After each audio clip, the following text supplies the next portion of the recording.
Today we are going to see the practical problems related to income from house property. House property related ஆன practical problems that is to past exam questions எல்லாமே நம்ம இன்னைக்கு பார்க்கலாம். அதில் நம்ம இன்னைக்கு பார்க்க ஒரு first question. Manoj has a 3 flats at Chennai. All the houses were self-occupied. The particulars of the flats have been given below. Particulars: flat 1, 2, 3. Municipal valuation has been given. Fair rent of those properties have been given. Standard rent has been provided. Municipal tax has been given. Municipal tax paid details has been given, but it is given as a percentage but not as an amount. And interest on loan pertaining to the repairs for the flat 2 have been given, and interest on loan related to purchase of the property for flat 3 have been given. So இந்த சினாரியோவில் இந்த சம்மில் என்ன கேட்டிருக்காங்க அப்படின்னா 3 house property கொடுத்துருக்காங்க. அந்த 3 house ப்ராப்பர்ட்டியும் Manoj வந்து self ஆக்குபைடாக வச்சுருக்காருன்னு சொல்லியிருக்காங்க. ஸோ அப்போ மனோஜ் 3 ஹவுஸ் ப்ராப்பர்ட்டியுமே செல்ஃப் ஆக்குபைடாக ட்ரீட் பண்ணலாமான்னா பண்ண முடியாது. 2 ஹவுஸ் ப்ராப்பர்ட்டி தான் ப்ரொவிஷன்ஸ் படி 2 ஹவுஸ் ப்ராப்பர்ட்டி தான் நம்ம செல்ஃப் ஆக்குபைடுன்னு ட்ரீட் பண்ண முடியும். ஒரு ஹவுஸ் ப்ராப்பர்ட்டியை டீம்டு டு பி லெட் அவுட்னு தான் ட்ரீட் பண்ண முடியும். அப்போ எந்த ஹவுஸ் ப்ராப்பர்ட்டியை செல்ஃப் ஆக்குபைடுன்னு ட்ரீட் பண்ணுறது, எந்த ஹவுஸ் ப்ராப்பர்ட்டியை டீம்டு டு பி லெட் அவுட்னு ட்ரீட் பண்ணுறதுங்கிறது whichever is beneficial to the assessee தான் ப்ரொவிஷன் சொல்லுது. ஸோ எந்த ப்ராப்பர்ட்டி எப்படி ட்ரீட் பண்ணால் அசஸிக்கு ரொம்ப கம்மியான டேக்ஸ் வருமோ அப்படி நீங்கள் தாராளமாக ட்ரீட் பண்ணிக்கலாம்னு சொல்லி தான் ஆக்ட் சொல்லுது. ஸோ இப்போ எதை செல்ஃப் ஆக்குபைடாக வச்சுக்கணும், எதை டீம்டு டு பி லெட் அவுட்டாக வச்சுக்கணுங்கிறத இந்த கொஷினு. எப்படி போனால் அசஸிக்கு கம்மியான டேக்ஸ் வரும். So the presentation, we are going to the presentation of the problem. So எந்த சம் என்டர் ஆகிறதுக்கு முன்னாடியும் if the sum is related to a case study சம்மாக இருந்தது அப்படின்னா அந்த கேஸ் ஸ்டடி சம்முக்கு, for example this is a case study sum. Manoj வந்து 3 flat வச்சிருக்காரு, அந்த ஃப்ளாட் வந்து செல்ஃப் ஆக்குபைடாக ஆக்குபை பண்ணியிருக்காரு. இப்போ எதை வந்து டீம்டு டு பி லெட் அவுட்டாக காட்டுவீங்க, எதை வந்து செல்ஃப் ஆக்குபைடாக காட்டுவீங்க, இது ஒரு kind of a case study. we need to provide a solution for the Manoj problem. அப்படிங்கிறப்ப அந்த ப்ரெசன்டேஷனுங்கிறது it should be related to, first we need to write the assessee name, Mr. Manoj. Next, assessment year 25-26. Next, sorry, it is previous year 24-25. So particulars: flat 1, flat 2, flat 3. So இப்போ இந்த scenario எப்படி கொண்டு போகணும் அப்படின்னா இந்த சம்மை பொறுத்த வரைக்கும் 3 ப்ராப்பர்ட்டியில் ஏதாவது ஒரு ப்ராப்பர்ட்டியை டீம்டு டு பி லெட் அவுட்டாக நம்ம கொண்டு போய் ஆகணும். அப்போ மீதி 2 ப்ராப்பர்ட்டியை செல்ஃப் ஆக்குபைடாக கொண்டு போய்க்கலாம். அப்போ 3 ப்ராப்பர்ட்டியில் எந்த ப்ராப்பர்ட்டியை நம்ம டீம்டு டு பி லெட் அவுட்டாக கொண்டு போகணுங்கிறத நம்ம முடிவு பண்ணணும். ஸோ ஃபஸ்ட்டு 3 ப்ராப்பர்ட்டியுமே டீம்டு டு பி லெட் அவுட்டாக இருந்ததுன்னா ஒரு ப்ராப்பர்ட்டி டீம்டு டு பி, இந்த property deemed to be let அவுட்டாக இருந்தால் அதுக்கு என்ன இன்கம் வரும், இந்த property deemed to be let அவுட்டாக இருந்தால் அதுக்கு என்ன இன்கம் வரும், இந்த property deemed to be let அவுட்டாக இருந்தால் அதுக்கு என்ன இன்கம் வரும். ஸோ 3 ப்ராப்பர்ட்டிக்கும் ஃபஸ்ட்டு இன்கம் என்னங்கிறத கண்டுபிடிச்சிடலாம். அதுக்கப்புறம் ஏதாவது ஒன்று 3 ஆப்ஷனில் நம்ம போக வேண்டியிருக்கும். சம் போக போக you can understand in a better manner. ஓகேவா? So first particulars. ஸோ இந்த tabular column is going to calculate 3 ப்ராப்பர்ட்டியுமே டீம்டு டு பி லெட் அவுட்டாக இருந்தால் ஒரு ப்ராப்பர்ட்டிக்கு என்ன இன்கம் வருங்கிறத நம்ம இதை ஃபஸ்ட்டு கால்குலேட் பண்ண போகிறோம். ஸோ ஃபஸ்ட்டு ஸ்டெப் 1 ப்ரொவிஷன்ஸ் படி ஸ்டெப் 1 என்னென்னு பார்த்தோம்னா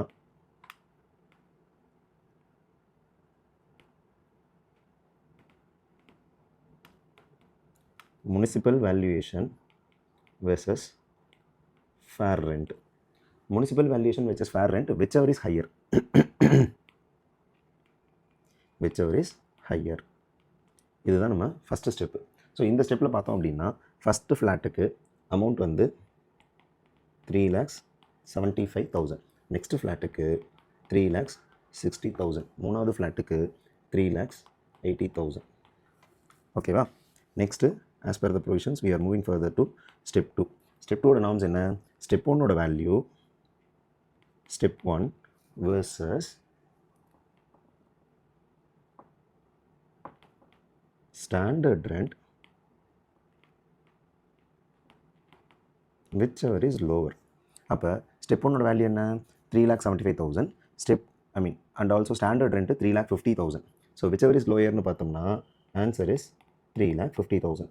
இங்கே 3,60,000 versus 3,70,000. whichever is lower, 3,60,000. and மூணாவது 3,80,000 versus 3,75,000.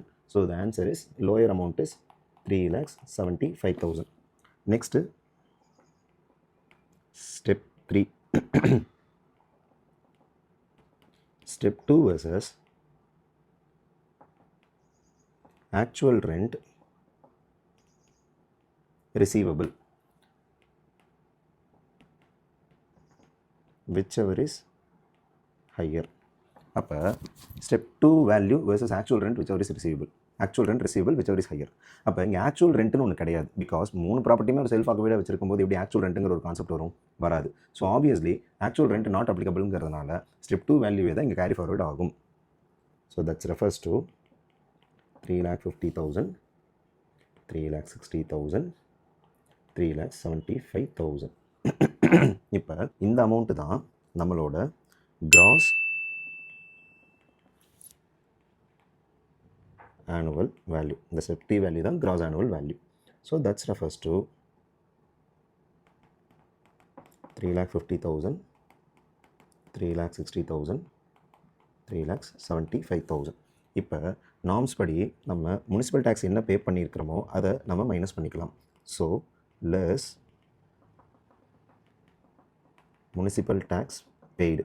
பட் இந்த சம்மில் முனிசிபல் டேக்ஸ் பெய்டு எப்படி கொடுத்துருக்குறாங்கன்னு பார்த்தோம்னா percentage பாயிண்ட் ஆஃப் வியூவில் கொடுத்துருக்காங்க. ஸோ இந்த percentage should be applied on the municipal valuation, not on the gross annual value. We should be careful. municipal valuation மேலே தான் அப்ளை பண்ணணும். So that's refers to 12% of first ஃப்ளாட்டுக்கு 12% of 3 lakhs, because flat ஒன்னோட municipal valuation 3 lakhs. So 12% of 3 lakhs refers to 36,000.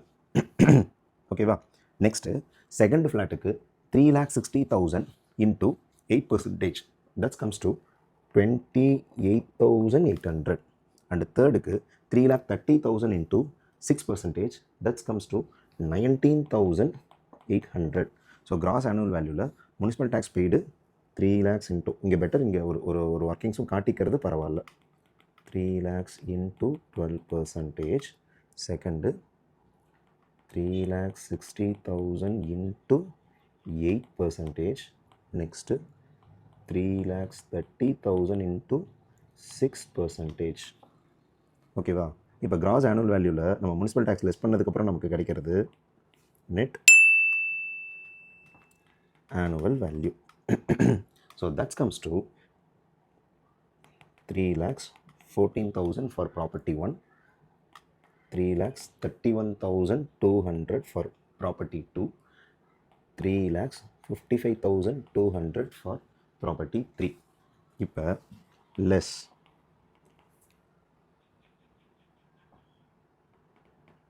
deductions under section 24. 24 படி நமக்கு deductions இருக்குது. First deduction என்னது? standard deduction at 30%. வேறு எந்த எக்ஸ்பென்சஸ் பண்ணாலும் சரி பண்ணலனாலும் சரி இந்த ஸ்டாண்டர்ட் டிடக்ஷன் அவைலபிள் உண்டு. So 30% of the annual value, net annual value that's comes to 3,14,000 ஓட 30% தட்ஸ் கம்ஸ் டு கால்குலேட் பண்ணி பார்த்தோம்னா 94,200 நமக்கு வருது. அடுத்த ப்ராப்பர்ட்டிக்கு 99,360 வருது. அதுக்கு அடுத்த ப்ராப்பர்ட்டிக்கு 1,06,560. அடுத்தது நெக்ஸ்ட்டு இன்னொரு டிடக்ஷன் இருக்கான்னு பார்த்தோம்னா இருக்குது. என்னது? Interest on loan. Interest on loan first ப்ராப்பர்ட்டிக்கு எதுவும் இல்லை. So not applicable. செகண்ட் ப்ராப்பர்ட்டிக்கு இருக்குது. எவ்வளோ இருக்குது? 55,000 இருக்குது. எடுத்துக்கலாமா? எடுத்துக்கலாம். ஸோ டோன்ட் திங்க் தட் இங்கே ஆப்வியஸாக வந்து ரிப்பேர்ஸுக்கு வந்து 30,000 தான் அவைலபிள் இருக்குது அப்படின்னு நம்ம இந்த இடத்துல திங்க் பண்ண முடியாது. பிகாஸ் நம்ம ஆல்ரெடி சொன்னோம் இந்த 3 ப்ராப்பர்ட்டி நம்ம இப்போ என்ன சொல்ல வரோம்னா டீம்டு டு பி லெட் அவுட்டாக இருந்தால் ஒரு ப்ராப்பர்ட்டிக்கு என்ன இன்கம் வருங்கிறத நம்ம கால்குலேஷனே அப்படிங்கிறதுனால நம்ம இதை கால்குலேட் பண்ணியிருக்கிறோம். So 55,000 deemed to be let out ப்ராப்பர்ட்டியை பொறுத்த வரைக்கும் இன்ட்ரெஸ்ட்டுக்கு எந்த விதமான சீலிங் லிமிட்டுமே கிடையாது. So 55,000 we can fully claim. And also third ப்ராப்பர்ட்டிக்குமே வந்து அக்விசிஷனுக்கு so we can claim that 1,75,000 அதையுமே ஃபுல்லாக claim பண்ணிக்கலாம். So we are going to get the income from house property of first property இது 3,14,000லேருந்து 94,200 மைனஸ் பண்ணோம்னா 2,19,800. அடுத்தது 3,31,000லேருந்து 99,360யும் 55,000 மைனஸ் பண்ணோம்னா நமக்கு கிடைக்கிறது 1,76,840.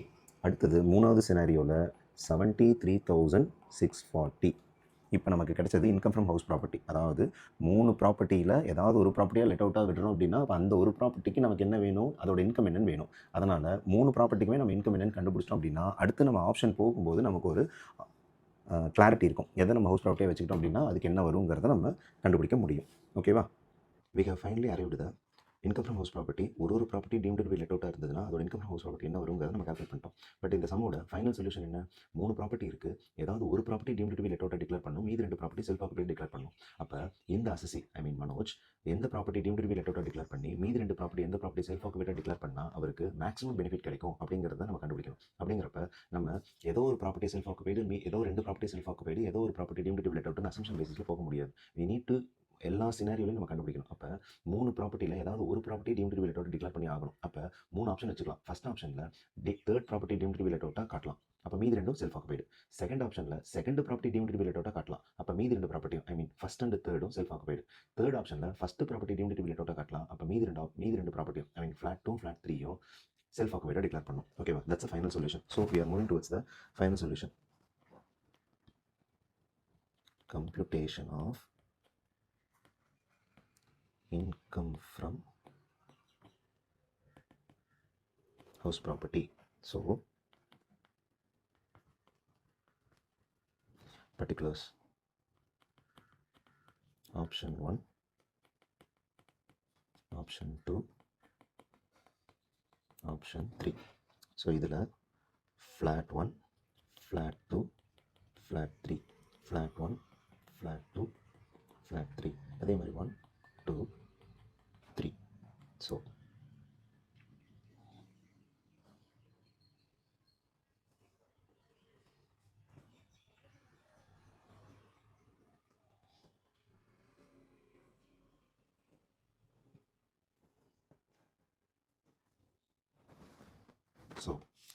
we need to find out first nature of property.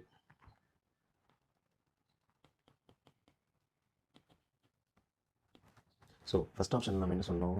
Third ப்ராப்பர்ட்டியை டீம்டு டு பி லெட் அவுட்னு சொன்னோம். செகண்ட் ஆப்ஷனில் செகண்ட் ப்ராப்பர்ட்டியை டீம்டு டு பி லெட் அவுட்னு சொல்கிறோம். தேர்ட் ஆப்ஷனில் first property deemed to be let அவுட்னு சொல்கிறோம். அப்போ ஒரு property deemed to be let அவுட்னு சொல்கிறோம்னா ஃபஸ்ட் ஆப்ஷனில் மீதி 2ம் ஆப்வியஸ்லி செல்ஃப் ஆக்குபைடு. இப்போ செகண்ட் ஆப்ஷனில் second property deemed to be let அவுட்னு சொல்கிறதுனால மீதி 2 ப்ராப்பர்ட்டியும் செல்ஃப் ஆக்குபைடு. இதே மாதிரி லாஸ்ட் ஆப்ஷனில் லாஸ்ட் 2 ப்ராப்பர்ட்டியும் செல்ஃப் ஆக்குபைடு. ஓகேவா? ஸோ இப்போ நெக்ஸ்ட்டு நெட் ஆனுவல் வேல்யூ. இப்போ செல்ஃப் ஆக்குபைடு ப்ராப்பர்ட்டிக்கு நெட் ஆனுவல் வேல்யூ என்னன்னு பார்த்தோம்னா 0 தான். ஏன்னா gross annual value self occupied property கிடையாது, நில். முனிசிபல் டேக்ஸும் செல்ஃப் ஆக்குபைடு ப்ராப்பர்ட்டி கிளைம் பண்ண முடியுமானா கிளைம் பண்ண முடியாது, அதுவும் நில். அப்போ நெட் ஆனுவல் வேல்யூவோட டெஃபினிஷன் ஆர் கால்குலேஷனே என்ன? Gross annual value plus municipal tax paid ரெண்டுமே நில்னு வரும்போது செல்ஃப் ஆக்குபைடு ஆப்வியஸ்லி நில் தான். ஸோ எல்லா செல்ஃப் ஆக்குபைடுக்கும் we will put it as a nil. ஓகேவா? அப்போ டீம்டு டு பி லெட் அவுட்டுக்கு நம்ம கால்குலேட் பண்ணது தேர்ட் ப்ராப்பர்ட்டிக்கு டீம்டு டு பி லெட் அவுட்டுக்கு நம்ம கால்குலேட் பண்ண நெட் ஆனுவல் வேல்யூ என்னன்னு பார்த்தோம் அப்படின்னா 3,55,200. கரெக்டாக? So we need to post that amount here. 3,55,200. Second let out ப்ராப்பர்ட்டிக்கு செகண்ட் ஆப்ஷனில் second property deemed to be let out நம்ம ட்ரீட் பண்ணுறதுனால இந்த இடத்துல அதோட நெட் ஆனுவல் வேல்யூ என்னன்னு பார்த்தோம்னா 3,31,200. ஸோ 3,31,200. தேர்ட் ஆப்ஷனில் first property deemed to be let அவுட்னு சொல்கிறதுனால அதோட net annual value 3,14,000. So that's comes to 3,14,000. ஓகேவா? ஸோ நெட் ஆனுவல் வேல்யூ போட்டாச்சு. we are moving towards the less deductions under section 24. 24ல first நமக்கு என்ன டிடக்ஷன் இருக்குது? Standard deduction under section 24. Standard deduction at 30%.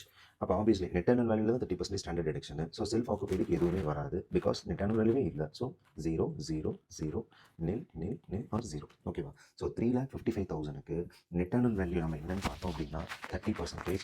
That's comes to 3,55,200 into 30%, 1,06,560. அடுத்தது நெக்ஸ்ட்டுக்கு 3,31,200 into 30%, that comes to 99,360. மூணாவதுக்கு 3,14,000 into 30%, that comes to 94,200. ஓகேவா? So next second deduction என்ன available இருக்குன்னு பார்த்தோம்னா interest on loan. ஓகேவா? ஸோ இப்போ இந்த ப்ராப்பர்ட்டிக்கு என்னென்ன இன்ட்ரெஸ்ட் ஆன் லோன் இருக்குன்னு நம்ம பார்க்கலாம்.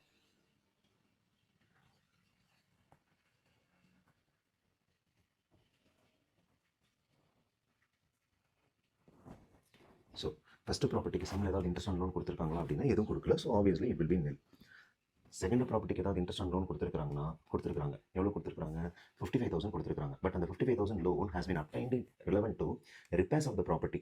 ஸோ 55,000 வந்து repairs of the property, repair பண்ணுறதுக்காக ஒரு லோன் வாங்கி அதுக்கான இன்ட்ரெஸ்ட் தான் 55,000. ஓகேவா? அப்போ அந்த 55,000 ஃபுல்லாக க்ளைம் பண்ண முடியுமான்னு பார்த்தோம்னா 55,000 ஃபுல்லாக க்ளைம் பண்ண முடியாது. பிகாஸ் செல்ஃப் ஆக்குபைடு ப்ராப்பர்ட்டி, இப்போ let out property are deemed to be let out ப்ராப்பர்ட்டியை பொறுத்த வரைக்கும் நீங்கள் என்ன இன்ட்ரெஸ்ட் என்ன பர்பஸ்க்காக லோன் வாங்கியிருந்தாலும் அந்த இன்ட்ரெஸ்ட் நீங்கள் ஃபுல்லாக க்ளைம் பண்ணிக்கலாம். அது இங்கே ப்ராப்ளம் இல்லை, ஆஸ் பர் த ப்ரொவிஷன்ஸ் நம்ம ஏர்லியராக பார்த்த மாதிரி. பட் இந்த கேஸில் செல்ஃப் ஆக்குபைடு ப்ரொவிஷன்ஸ் படி பார்த்தோம்னா லெட் அவுட் ப்ராப்பர்ட்டிக்கு இன்ட்ரெஸ்ட்டுக்கு எந்த விதமான ரெஸ்ட்ரிக்ஷனும் எந்த விதமான கண்டிஷன்ஸும் கிடையாது. பட் செல்ஃப் ஆக்குபைடுக்கு கண்டிஷன்ஸ் இருக்குது. ஓகேவா? அக்விசிஷனாவோ கன்ஸ்ட்ரக்ஷனாவோ பர்ச்சேஸ்னாவோ தான் நம்ம வந்து ஒரு சர்டன் ஒரு பிக் குவாண்டம் அந்த 2 lakhs இன்ட்ரெஸ்ட் நம்ம கிளைம் பண்ண முடியும். அதுக்கும் சில கண்டிஷன்ஸ் இருக்குது. ஓகேவா? அந்த லோன் வந்து should be obtained on or after 1/4/99 அப்புறம் வாங்கியிருக்கணும். அந்த construction should be completed within 5 years from the date of லோன்லேருந்து இதெல்லாம் இருக்குது. இந்த கண்டிஷன் எல்லாமே இருக்குது. ஸோ எல்லா கண்டிஷனும் எதுக்கு அப்ளிகபிள் ஆகுது? செல்ஃப் ஆக்குபைடு ப்ராப்பர்ட்டிக்கு தான் ஆகுதே தவிர லெட் அவுட் ப்ராப்பர்ட்டிக்கோ deemed to be let out ப்ராப்பர்ட்டிக்கோ இன்ட்ரெஸ்ட் ஆன் லோனுக்கு எந்த விதமான ரெஸ்ட்ரிக்ஷனும் கிடையாது. அப்போ இந்த ப்ராப்பர்ட்டி செல்ஃப் ஆக்குபைடு ப்ராப்பர்ட்டியை நம்ம ஆப்ஷன் 1ல செகண்ட் ப்ராப்பர்ட்டியை நம்ம செல்ஃப் ஆக்குபைடு ப்ராப்பர்ட்டியை ட்ரீட் பண்ணுறதுனால 55,000 பே பண்ணியிருக்கிறது என்ன பர்பஸ்க்காக லோன் வாங்கப்பட்டதுன்னு பார்த்தீங்க அப்படின்னா ரிப்பேர்ஸ்க்காக வாங்கப்பட்டிருக்குங்கிறதுனால அப்போ ஆப்வியஸ்லி விச் இஸ் அதர் தென் கன்ஸ்ட்ரக்ஷனுக்கோ அக்விசிஷனுக்கோ பர்ச்சேஸ்க்கோ இல்லாமல் வேறு எந்த பர்பஸ்க்கு நீங்கள் லோன் வாங்கி அதுக்கு இன்ட்ரெஸ்ட் பே பண்ணியிருந்தா அந்த செல்ஃப் ஆக்குபைடு ப்ராப்பர்ட்டிக்கு 30,000 மேலே இன்ட்ரெஸ்ட் கிளைம் பண்ண முடியாது. ஸோ 55,000 நம்ம பே பண்ணியிருந்தோம்னாலும் we can't claim more than 30,000. So 55,000 இருக்கிற இடத்துல 30,000 தான் நம்ம கிளைம் பண்ணியிருக்கிறதுனால ஓகேவா, இந்த இடத்துல we need to put it as a note. கண்டிப்பாக இதை வந்து நம்ம நோட்டில் மென்ஷன் பண்ணணும். ஓகேவா? So refer note. ஓகேவா? 30,000க்கு. ஓகேவா? அடுத்தது செகண்ட் ஆப்ஷனில் ஃபஸ்ட்டு ப்ராப்பர்ட்டிக்கு ஃபஸ்ட் ஆப்ஷனில் செகண்ட் தேர்ட் ப்ராப்பர்ட்டி நம்ம முடிக்கல. ஓகேவா? அதை முடிச்சுட்டு போயிடலாம். ஸோ ஃபஸ்ட் ஆப்ஷனில் தேர்ட் ப்ராப்பர்ட்டிக்கு அங்கே இன்ட்ரெஸ்ட் பே பண்ணியிருக்காங்க. தேர்ட் ப்ராப்பர்ட்டிக்கு ஏதாவது பே பண்ணியிருக்காங்க. எவ்வளோ பே பண்ணியிருக்காங்க? 1,75,000. அதுவும் என்ன பர்பஸ்? இது டீம்டு டு பி லெட் அவுட்ங்கிறப்ப இதுக்கு எந்த விதமான ரெஸ்ட்ரிக்ஷன் கிடையாது. we can claim that 1,75,000 fully. Okay right. அதே மாதிரி செகண்ட் ஆப்ஷனில் ஃபஸ்ட்டு ப்ராப்பர்ட்டி இதுக்கு இன்ட்ரெஸ்ட் எதுவுமே கிடையாது, அதனால இது எதுவுமே வராது. ஓகேவா? செகண்ட் ப்ராப்பர்ட்டி, இந்த செகண்ட் ப்ராப்பர்ட்டியை நம்ம என்னன்னு சொல்கிறோம்? டீம்டு டு பி லெட் அவுட்னு இங்கே அசியூம் பண்ணியிருக்கோம் இந்த இடத்துல. கரெக்டாக? அதனால் இதுக்கு ஏதாவது இன்ட்ரெஸ்ட் ரெஸ்ட்ரிக்ஷன் இருக்கா? எதுவும் கிடையாது, நம்ம ஆல்ரெடி சொன்ன மாதிரி. So we can claim this fully 55,000. Second ஆப்ஷனில் இப்போ we are going to see the third property. Third ப்ராப்பர்ட்டிக்கு என்ன அசியூம் பண்ணியிருக்கிறோம்? இதை இந்த ஆப்ஷனில் செல்ஃப் ஆக்குபைடுன்னு பண்ணியிருக்கோம். இப்போ இதுக்கு ஏதாவது இன்ட்ரெஸ்ட் பே பண்ணியிருக்காங்களா? 1,75,000 பே பண்ணியிருக்காங்க. Obviously it is for the purchase of the property. It is within 2 lakhs. 1,75,000 கீழே தான் இருக்குது. So obviously 2 lakhs 1,25,000 within 2 lakhs குள்ள தான் இருக்குது. So we can claim this fully 1,75,000. ஓகேவா? அதே மாதிரி ஆப்ஷன் 3ல இதை நம்ம deemed to be let out treat பண்ணுறோம். பட் இதுக்கு ஃப்ளாட் ஒன்று deemed to be let out treat பண்ணுறோம். பட் அதுக்கு எந்த விதமான இன்ட்ரெஸ்ட்டும் பே பண்ண கிடையாது. So obviously nil. ஓகேவா? இதே மாதிரி செகண்ட் ப்ராப்பர்ட்டிக்கு ஆப்வியஸ்லி தே பெய்ட் 55,000. 55,000 ஆப்வியஸ்லி இது வந்து இதுக்கு தான் பே பண்ணியிருக்காங்க. Other then purchase construction acquisition இதுக்கு தான் பே பண்ணியிருக்கிறதுனால ரிப்பேர்ஸ்க்காக பே பண்ணியிருக்கிறதுனால 55,000 கிளைம் பண்ண முடியாது. இங்கே நம்ம என்ன ரூல் சொன்னமோ அதே கான்செப்ட் தான் இங்கேயும். So we can claim only 30,000. ஓகேவா? தேர்டுக்கு 1,75,000 இருக்குது. இங்கே தான் இந்த சம்மோட ஒரு பெரிய ட்விஸ்டே இருக்குது. அதாவது நம்ம என்ன சொன்னோம்னாலுமே செல்ஃப் ஆக்குபைடு ப்ராப்பர்ட்டிக்கு இன்ட்ரெஸ்ட் கிளைம் பண்ணுறதுக்கு நிறையா கண்டிஷன்ஸ் இருக்குது. நம்ம ஏற்கனவே பார்த்துருக்கோம். ஓகேவா? என்னென்ன கண்டிஷன்ஸ் இருக்குது? ஒன்று, அந்த லோன் வாங்கினதுலேருந்து 5 years குள்ள ப்ராப்பர்ட்டியோட கன்ஸ்ட்ரக்ஷன் கம்ப்ளீட் பண்ணியிருக்கணும். ஒன்று, loan should be obtained for the purpose of construction acquisition purchase.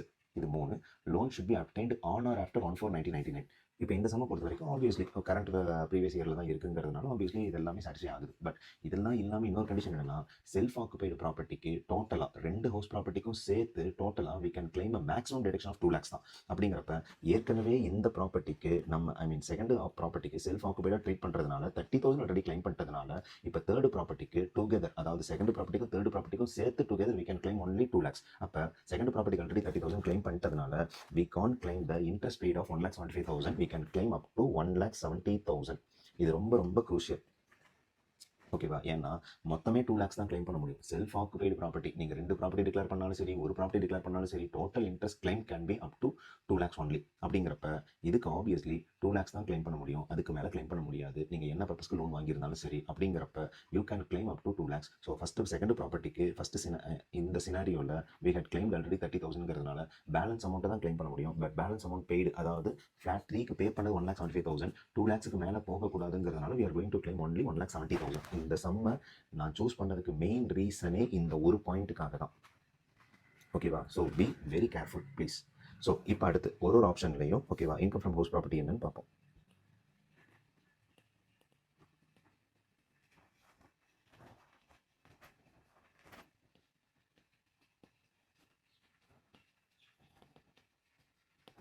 ஓகேவா? இப்போ ஃபஸ்ட்டு சினாரியோவில் இன்கம் ஃப்ரம் ஹவுஸ் ப்ராப்பர்ட்டி என்ன, ஐ மீன் ஃபஸ்ட் ஆப்ஷனில் ஒரு ப்ராப்பர்ட்டிக்கும் என்னென்னு பார்ப்போம்.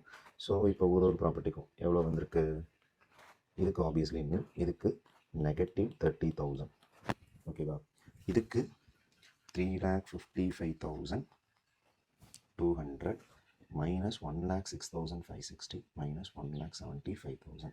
That comes to 73,640. Right, positive. அடுத்ததுக்கு நில்லு. ஓகேவா? இதுக்கு 3,31,200 minus 99,360 minus 55,000. That comes to 1,76,840. தேர்டுக்கு obviously 1,75,000 negative. ஓகேவா? இப்போ தேர்ட் ஆப்ஷனில் 3,14,000 மைனஸ் 94,200. that comes to 2,19,800. இது -30,000, இது -1,70,000. இப்போ ஒரு ஹவுஸ் ப்ராப்பர்ட்டியில் லாஸ் வந்திருக்கு, ஒரு ஹவுஸ் ப்ராப்பர்ட்டியில் இன்கம் வந்திருக்கு அப்படின்னா set off and carry forward கான்செப்டில் we can adjust these things among the house properties obviously. அப்போ நம்ம என்ன பண்ணலாம், இப்போ we can find out the final income from house property net.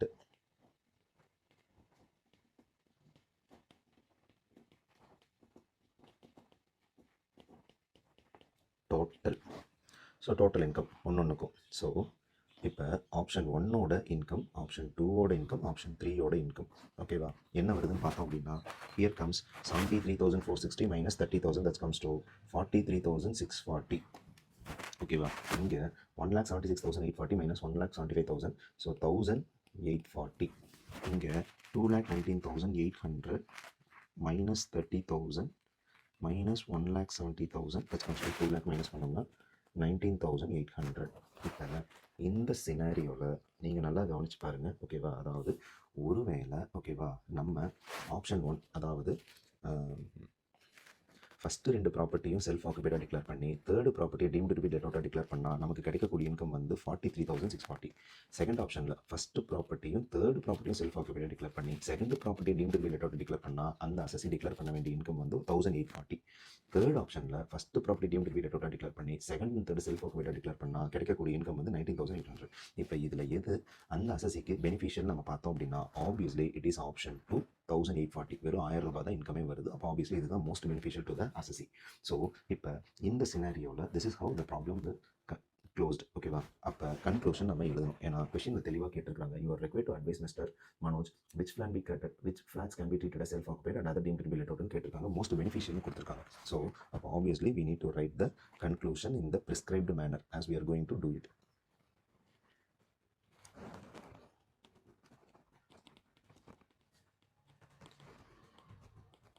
In the above scenario for Mr. Manoj, it is option 2 is the most beneficial. That is, we need to treat flat 1 and 3 as a self-occupied property and flat 2 as a deemed to be let out property. This is the conclusion.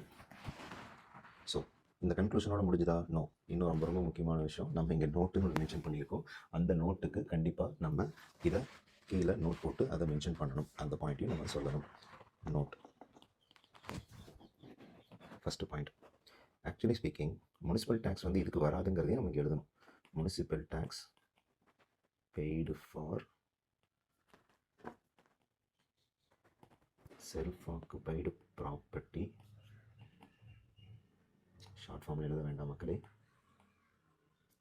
should not be claimed as deduction. இது first point. ஓகேவா? Second point, interest on loan for repairs in respect of self-occupied property cannot be claimed more than 30,000 rupees. So when it is paid as rupees 55,000, we can claim only rupees 30,000. இது second note. Third note நம்ம already சொன்ன ரொம்ப ரொம்ப க்ரூஷியலான note. In respect of self-occupied property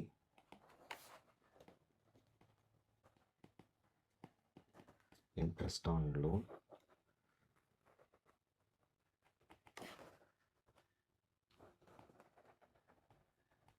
cannot exceed rupees 2 lakhs for two properties. So the interest on loan for flat 3 in option 3 being restricted to rupees 1,70,000. So இதுதான் ரொம்ப ரொம்ப முக்கியம். சம்மு நம்ம answer போடுறதுங்கிறது மட்டும் நம்மளோட பாயிண்ட்டாக இருக்கக்கூடாது. ஓகேவா? நம்ம அதில் என்னென்ன ட்ரீட்மெண்ட் பண்ணியிருக்கோம் அது எல்லாத்தையுமே நம்ம மென்ஷன் பண்ணோம். ஸோ இந்த சம்மில் ரொம்ப ரொம்ப க்ரூஷியலாக நம்ம பார்க்க வேண்டியது பார்த்தீங்கன்னா we need to write the assessee name. இந்த சம்மில் எல்லா சம்முக்கும் assessee name, assessment year, previous year மேண்டேட்ரியாக எழுதணும். பர்டிகுலர்ஸ் எல்லா நோட்ஸையும் ரொம்ப டீட்டெயில்டாக எழுதுங்க. இந்த மாதிரி ஃபார் எக்ஸாம்பிள் இந்த இடத்துல இந்த 36,000 உங்களோட கொஷின் பேப்பரில் மென்ஷன் பண்ணலை. பட் இதை நம்ம கால்குலேட் பண்ணி கொண்டு வந்தோம். எப்படி கால்குலேட் பண்ணி கொண்டு வந்தோம்? பர்சன்டேஜ் ஹாஸ் பீன் அப்ளைட் அந்த முனிசிபல் வேல்யூஷன். அது எப்படி வந்துச்சுங்கிறதுக்கு இங்கே எல்லாமே மென்ஷன் பண்ணியும் இருக்கும். ஸோ கொஷின் பேப்பரில் இல்லாத ஒரு நம்பர் நீங்கள் ஆன்சர் ஷீட்டில் எழுதுறீங்கன்னா அது எப்படி வந்துச்சுங்கிறதுக்கு உங்களுக்கு ஸ்டெப் அங்கே இருக்கணும். இல்லை அப்படின்னா கண்டிப்பாக மார்க் கொடுக்க மாட்டாங்க. So be careful. ஓகேங்களா? அண்ட் ஆல்சோ எல்லாத்துக்குமே நோட்ஸ் ரெஃபர் பண்ணுங்கள். எந்த ஒரு விஷயத்தையும் கீழே டீட்டெயில்டாக மென்ஷன் பண்ணுங்கள். சில சினாரியோவில் சில சம்மில் ஏதாவது ஒரு நோட்ஸ் கொடுத்துருப்பாங்க. ஓகேவா? அந்த ஐட்டமை நீங்கள் அந்த சம்மில் ட்ரீட் பண்ணலன்னா ஏன் ட்ரீட் பண்ணலங்கிறதே நீங்கள் நோட்ஸில் மென்ஷன் பண்ணலாம். அப்படி மென்ஷன் பண்ணல அப்படின்னா the marks will not be awarded. ஓகேவா? அந்த கொஷினுக்கு உண்டான ஆன்சரில் அதுவும் ஒரு பார்ட் ஆஃப் த சொல்யூஷன் தான். ஸோ அதையும் நம்ம மென்ஷன் பண்ணி ஆகணும். ஓகேவா? So I hope you understand. ஓகேவா? இதில் ஏதாவது டவுட்ஸ் இருந்தது அப்படின்னா நீங்கள் கமெண்ட்டில் போஸ்ட் பண்ணுங்கள். Yeah, thank you. To the next sum of house property. Mrs. Radha owns a residential house in Delhi. The house is having two identical units. First unit of the house is self-occupied by Mrs. Radha and the other unit is rented for rupees 12,000 per month. The rented unit was vacant for 3 months during the year. The particulars of the house for the previous year 24-25 are as follows. Standard rent 2,20,000 per annum. Municipal valuation 2,44,000 per annum. Fair rent 2,35,000 per annum. Municipal tax paid by Mrs. Radha 12% of the municipal valuation. Light and water charges, interest on borrowed capital, insurance charges, painting expenses. Compute the income from house property of Mrs. Radha for the assessment year 2025-26. So இந்த some previous some மாதிரி நார்மலான some தான். But இந்த சம்மை choose பண்ணதுக்கு ஒரே ஒரு reason இருக்குது. ஓகேவா? It is burdening to vacancy of the property. But அந்த ப்ராப்பர்ட்டி பார்ட் ஆஃப் தி இயரில், அதாவது வருஷத்தில் 12 மாதத்தில் 9 மாதம் வந்து ஆக்குபைடாக இருக்குது, பட் 3 மாதம் வேக்கண்ட்டாக இருக்குது. அப்போ இந்த மாதிரி ஒரு சினாரியோ வந்துச்சுன்னா அதை எப்படி ட்ரீட் பண்ணுங்கிறத நம்ம இந்த சம்மில் பார்க்க போகிறோம். பட் இந்த சம்மை 2 ரீசனுக்காக சூஸ் பண்ணியிருக்கோம். ஓகேவா? ஒன்று சம் போடும்போது உங்களுக்கு தெரியும். ஓகேவா? பட் ஃபஸ்ட் ரீசன் நான் இப்போவே சொல்லிடுறேன். It is due to vacancy. ஓகேவா? Sum number 2. Assessee name Mrs. Radha. Assessment year 2025-26. Previous year 2024-25. Guys, தயவு செய்து என்னோட ஹேண்ட் ரைட்டிங் மாதிரி எழுதாதீங்க, கொஞ்சம் நீட்டாக எழுதுங்க. Okay. 5 marks extra for good handwriting. Computation of income from house property.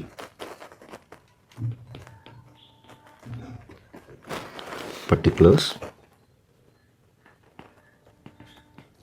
Unit 1, Unit 2. Okay, so 2 யூனிட்டும் நம்ம mention பண்ணியாச்சு. இப்போ we need to evaluate the amounts. ஓகேவா? ஃபஸ்ட் என்னது? we need to find out the gross annual value. So unit 1 ஓகேவா? இப்போ இது வந்து ஆக்சுவலாக அவங்க வச்சுருக்கிறது ஒரு ரெசிடென்ஷியல் ஹவுஸ். அந்த ஒரு ரெசிடென்ஷியல் ஹவுஸில் 2 யூனிட்டாக பிரிக்கிறாங்க. ஓகேவா? நல்லா புரிஞ்சுக்கோங்க. ஒரு ரெசிடென்ஷியல் ஹவுஸை 2 யூனிட்டாக பிரிக்கிறாங்க. ஈவன் சொல்லணும்னா நம்ம இதை பெட்டராக சொல்லலாம்னா கிரவுண்ட் ஃப்ளோர் ஃபஸ்ட் ஃப்ளோர்னு வச்சுக்கலாம். அப்போ கிரவுண்ட் ஃப்ளோர் வந்து அந்த அசஸியே அவர் செல்ஃப் ஆக்குபைடாக வச்சிருக்காரு, அது யூனிட் 1 வச்சுக்கலாம். ஓகேவா? அப்போ செல்ஃப் ஆக்குபைடாக யூனிட் 1 வச்சுக்கிறோம் அப்படின்னா அதோட கிராஸ் ஆனுவல் வேல்யூ என்ன? Obviously nil. அப்போ யூனிட் 2க்கு தான் we need to find out the gross annual value. ஏன்னா அதை தான் லெட் அவுட் பண்ணியிருக்காங்க. ஓகேவா? So we need to find out that. அப்போ யூனிட் 2ஓட கிராஸ் ஆனுவல் வேல்யூ கண்டுபிடிக்கிறதுக்கு ஒரு நோட் போய்க்கலாம். ஓகேவா? Refer note.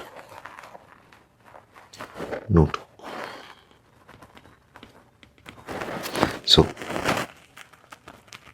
point number 1,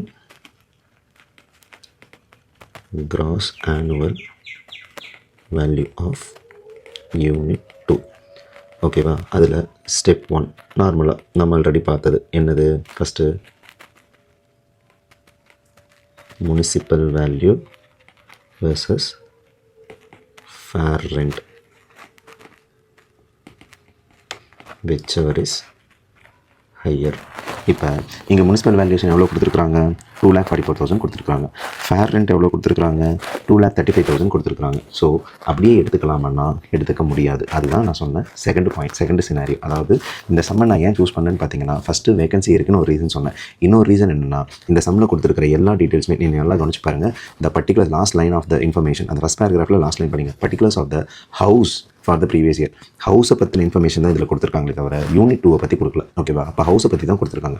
ஹவுஸோட standard rent 2,40,000, ஹவுஸோட முனிசிபல் வேல்யூஷன் 2,44,000, ஹவுஸோட ஃபேர் ரெண்ட் 2,35,000. அப்படிங்கிறப்ப நமக்கு இங்கே கிராஸ் ஆனுவல் வேல்யூ ஹவுஸுக்கு வேணுமா யூனிட் 2க்கு வேணுமா? யூனிட் 2க்கு தான் வேணும். அப்போ ஹவுஸ் இதை எடுத்துக்க முடியுமா? முடியாது. அப்போ 2 யூனிட்டுக்கும் சேர்த்து தான் இந்த வேல்யூ எல்லாமே கொடுத்துருக்காங்கிறப்ப நமக்கு ஒரு யூனிட்டுக்கு தான் வேணும். அது எந்த யூனிட்டுக்கு? யூனிட் 2க்கு தான் வேணுங்கிறப்ப we need to take the half of the value. ஏன்னா பாதி தான் எடுத்துக்க முடியும். 2க்கும் சேர்த்து தான் அது கொடுத்துருக்காங்கிறப்ப நம்ம இதில் 1க்கு தான் எடுத்துக்கணுங்கிறப்ப பாதி தான் எடுத்துக்க முடியும். அப்போ municipal value versus fair rent whichever is higherனு பார்த்தோம்னா அதில் வர்ற அமௌண்ட் வந்து rupees 1,10,000 வெர்சஸ் ஃபேர் ரெண்ட் வந்து 1,17,500. ஸோ whichever is higherனு பார்த்தோம்னா இதில் எந்த அமௌண்ட் ஹையர்னா 1,17,500 தான் ஹையர். ஓகேவா? Right. So that's refers to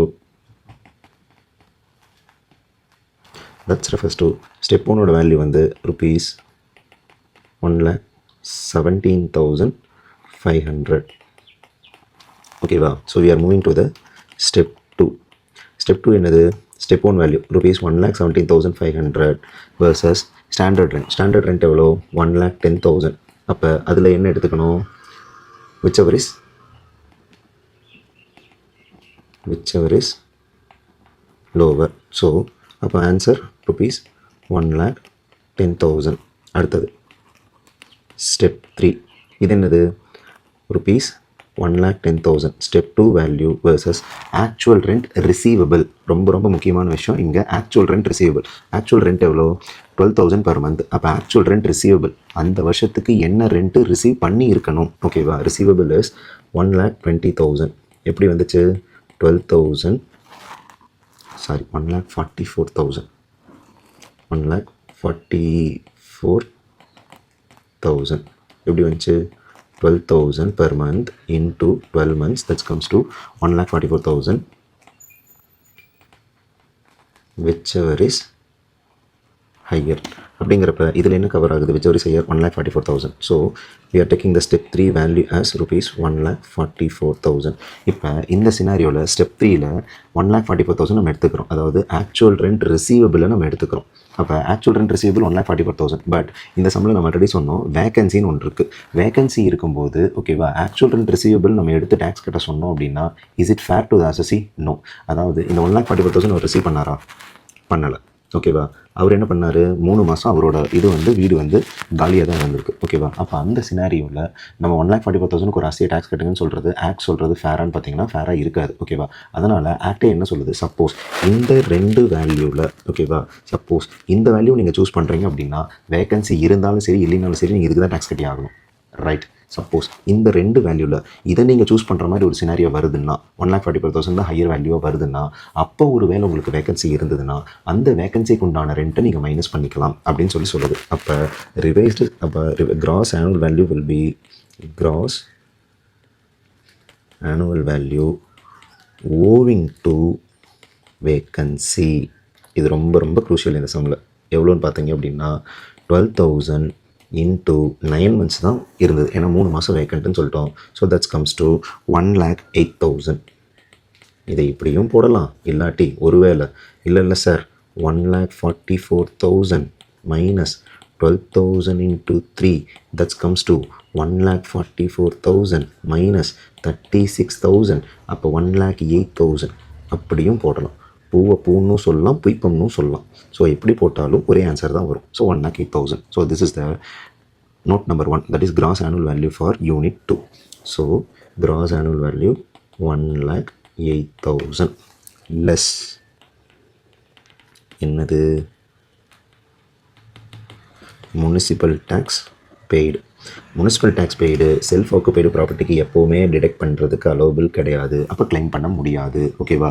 so we can claim only for let out property. அதாவது யூனிட் 2க்கு மட்டும்தான் போய் கிளைம் பண்ண முடியும். அதுவும் எவ்வளோ சொல்லியிருக்கிறாங்க, 2,44,000 எவ்வளோ பே பண்ணுறதா சொல்கிறாங்க percentage. So 2,44,000 into 12% into 1/2 obviously. ஓகேவா? ஸோ அப்போ அமௌண்ட் வந்து 14,640. ஸோ இப்போ நமக்கு கிடைக்கிறது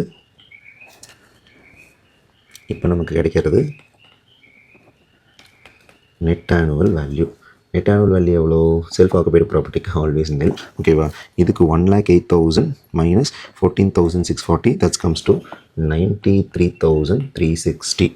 ஓகேவா? லெஸ். அடுத்து டிடக்ஷன்ஸ் அண்டர் செக்ஷன் 24. அதில் ஃபஸ்ட்டு ஸ்டாண்டர்ட் டிடக்ஷன் at 30%. இது நில்லு. இதுக்கு கால்குலேட் பண்ணோம்னா நமக்கு கிடைக்கிறது 93,360 into 30% 28,008.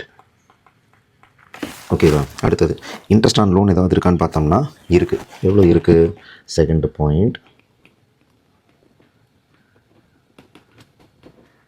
Interest on loan. Interest on எவ்வளோ சொல்லியிருக்காங்க, 2,000 per month. அப்போ எவ்வளோ, 24,000. ஓகேவா? இப்போ 2,000 per monthனா 2,000 into 12 months. ஓகேவா? அப்போ ஈக்குவல் டு 24,000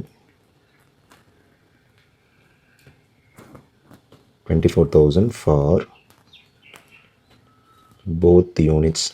அப்போ ஒரு யூனிட்டுக்கும் 12,000 சார் அப்படியே கிளைம் பண்ணிக்கலாமா? ஆமாம், ஆப்வியஸ்லி செல்ஃப் ஆக்குபைடு ப்ராப்பர்ட்டிக்கு 2 lakhs வரைக்கும் லிமிட் இருக்குது. 12,000 தான் வருது.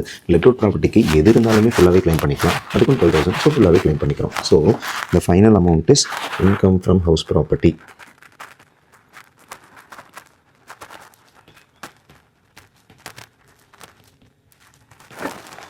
இன்கம் ஃப்ரம் ஹவுஸ் ப்ராப்பர்ட்டி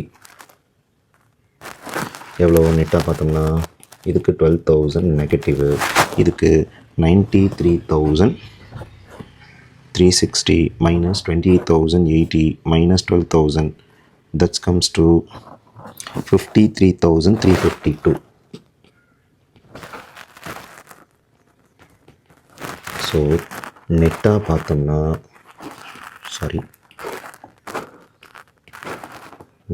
பார்த்தோம்னா டோட்டல் அமௌண்ட் வந்து 41,352. total income from house property 41,352. Okay. So but இதில் நம்ம நோட்டில் ஏதாவது மென்ஷன் பண்ணாமல் விட்டுருக்கோம்னா கண்டிப்பாக நம்ம மென்ஷன் பண்ணணும். ஓகேவா? என்னென்ன மென்ஷன் பண்ணணும்னு பார்த்தீங்கன்னா நம்ம ஆல்ரெடி சொன்ன மாதிரி இந்த சம்முக்கு ஓகேவா எல்லா அட்ஜஸ்ட்மெண்ட்டுமே கன்சிடர் பண்ணி கம்ப்ளீட் பண்ணியாச்சு. பட் என்னென்னா சம்மில் கொடுத்துருக்கிற சில இன்ஃபர்மேஷனை நம்ம கன்சிடர் பண்ணாமல் இருக்கிறோம். ஓகேவா? என்ன கன்சிடர் பண்ணாமல் இருக்கோம்னு பார்த்தோம்னா அந்த light and water charges, insurance charges, painting charges அது எல்லாமே நம்ம கிளைம் பண்ணாமல் இருக்கும். ஓகேவா? அதை கிளைம் பண்ணலாமா? கிளைம் பண்ண முடியாது. ஏன்னா அதுக்கு பதிலாக தான் ஸ்டாண்டர்ட் டிடக்ஷன் 30% சொல்லி ஃபுல்லாக கொடுத்தாச்சு. ஓகேவா? ஸோ அதை கண்டிப்பாக நம்ம இங்கே மென்ஷன் பண்ணணும். ஓகேவா? Light and water charges,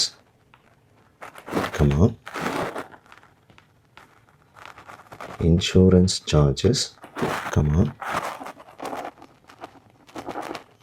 painting expenses are not allowed as deduction since Act provides only standard deduction of 30% of net annual value. So இந்த 30% டிடக்ஷன் கொடுக்கறதுனால வேறு எந்த விதமான டிடக்ஷனையும் ஆக்டில் கொடுக்க முடியாதுன்னு சொல்லியிருக்கு. ஸோ ஆப்வியஸாக கொடுக்க முடியாது. ஓகேவா?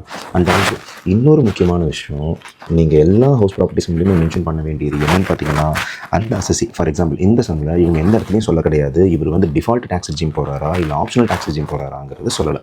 அப்போ டிஃபால்ட் டேக்ஸ் ரெஜிம் போகிறாரா இல்லை ஆப்ஷனல் டேக்ஸ் ரெஜிம் போகிறாராங்கிறத சொல்லாத பட்சத்தில் எதில் ப்ரொவைட் பண்ணுறது? Always go for optional tax regime. ஏன்னா எல்லா விதமான கால்குலேஷனும் இன்வால்வ் ஆகிறது ஆப்ஷனல் டேக்ஸ் ரெஜிமில் தான். டிஃபால்ட் டேக்ஸ் ரெஜிமில் பெருசாக எந்த விதமான கால்குலேஷனுமே இன்வால்வ் ஆகாது. அதுவுமே பார்த்தீங்க அப்படின்னா டிஃபால்ட் டேக்ஸ் ரெஜிமுக்கு செல்ஃப் ஆக்குபைடு ப்ராப்பர்ட்டிக்கு இன்ட்ரெஸ்ட் ஆன் லோனுக்கு நம்ம கிளைம் பண்ண முடியாது.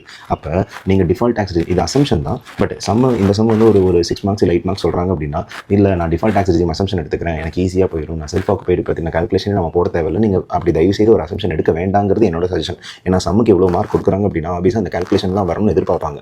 நம்ம வேணும்னே அந்த கால்குலேஷன் வராத மாதிரி ஒரு அசம்ஷன் எடுத்துகிட்டு நம்ம அதை போடாமல் இருக்கிறதுங்கிறது வந்து கண்டிப்பாக கரெக்டாக இருக்காது. அதனால் முடிஞ்ச வரைக்கும் ஆப்ஷனல் டேக்ஸ் ரெஜிம் மென்ஷன் பண்ணிவிட்டு ஆப்ஷனல் டேக்ஸ் ரெஜிம்லேயே சம்ம போட்டுட்டு எண்டில் ஒரு நோட் மட்டும் ஆட் பண்ணிக்கோங்க டிஃபால்ட் டேக்ஸ் ரெஜிம் பற்றி. ஓகேவா? அதாவது இந்த அசசி ஆப்ஷனல் டேக்ஸ் ரெஜிம் எடுக்கிறாருங்கிற அசம்ஷனில் இந்த சம் போடப்பட்டிருக்கு. டிஃபால்ட் டேக்ஸ் ரெஜிம் எடுத்தார் அப்படின்னா அவருக்கு செல்ஃப் ஆக்குபைடு ப்ராப்பர்ட்டியில் இன்ட்ரெஸ்ட் ஆன் லோன் கிளைம் பண்ணுறதுக்கு எலிஜிபிலிட்டி இருக்காது அப்படிங்கிறத அதை மென்ஷன் பண்ணிக்கோங்க. ரொம்ப ரொம்ப முக்கியம். ஓகேவா? So it is assumed that Mrs. Radha is opted optional tax regime, but if she opt for default tax regime under section 115 BAC, then she is not eligible to claim interest on loan pertaining to self-occupied property. இது ரொம்ப ரொம்ப முக்கியம் எல்லாத்துக்குமே mention. We are moving to the next sum in the chapter income from house property. Mr. Vivek owns a house property whose municipal value, fair rent and standard rent are 96,000, 1,26,000 and 1,08,000 per annum respectively. During the previous year 24-25, 1/3 of the portion of the house was let out for residential purpose at a monthly rent of 5,000. Remaining 2/3 of the portion was self-occupied by him. Municipal tax at 11% of the municipal value was paid during the year. The construction of the house began in June 2015 and was completed on 31/5/2020. Vivek took a loan of Rs 1 lakh on 1/7/2017 for the construction of the building. He paid interest on loan at 12% per annum. Every month such interest was paid. Compute the income from house property of Mr. Vivek for the assessment year 24-25. So we are moving to the third sum. As usual,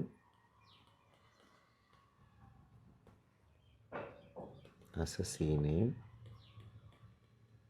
Mr. Vivek.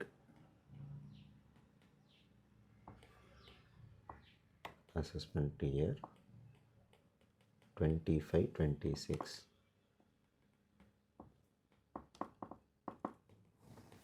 Previous year 24-25. So as usual particulars let out, self occupied. So ரெண்டு விதமாக பிரிச்சிடலாம். ஒன்று let அவுட்டாகவும் பிரிச்சிடலாம், இன்னொன்று self ஆக்குபைடாகவும் பிரிச்சிடலாம். ஒன்று self occupied, another one is a let out. Right, we are moving further. So first, as usual, gross annual value.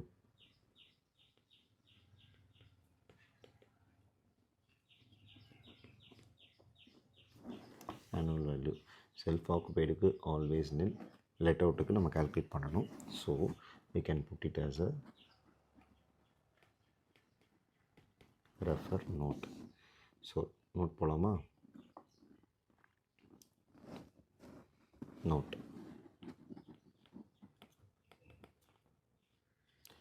First point,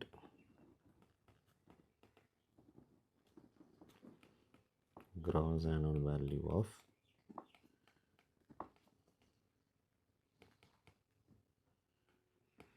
let out property. Step 1 என்னது? municipal value versus fair rent, whichever is higher.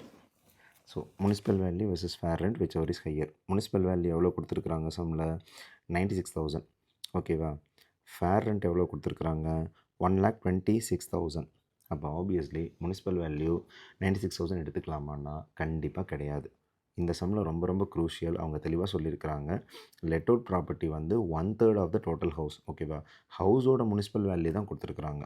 ஒரு ஹவுஸில் full municipal value, full fair rent, full standard rent கொடுத்துருக்காங்க. But அந்த ஹவுஸில் 2/3 வந்து அவரோட self ஆக்குபைடாக use பண்ணிக்கிறாரு, 1/3 let அவுட்டாக use பண்ணிக்கிறாரு. அப்போ எல்லா வேல்யூஷன் நம்ம எதுக்கு கன்வெர்ட் பண்ணிக்கணும்? 1/3க்கு தான் கன்வெர்ட் பண்ணிக்கணும். ஏன்னா எதுக்கு நம்ம இப்போ எல்லா வேல்யூ கால்குலேட் பண்ணிட்டு இருக்கிறோம்? Cross annual value let out property calculate பண்ணியிருக்கிறோம். ஓகேவா? அந்த லெட் அவுட் ப்ராப்பர்ட்டியோட இதுன்னு பார்த்தீங்க அப்படின்னா இட் இஸ் ஆல்வேஸ் 1/3 தானே தவிர ஃபுல் கிடையாது. அப்போ எல்லா கால்குலேஷனுமே 1/3க்கு தான் எடுத்துகிட்டு வரணும். So nothing but which is 96,000 1/3ன்னு எடுத்து பார்த்தீங்க அப்படின்னா 32,000.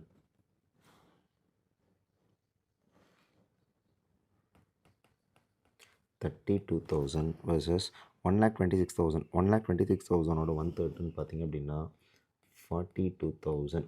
ஸோ இதில் whichever is higher எதுன்னு பார்த்தோம் அப்படின்னா 42,000. ஓகேவா? So step 1 value. Step 2, 42,000 versus 1/3 of the standard rent. 1/3 of the standard rent எவ்வளோன்னு பார்த்தீங்க அப்படின்னா 36,000. ஓகேவா? இப்போ இதில் whichever is lower.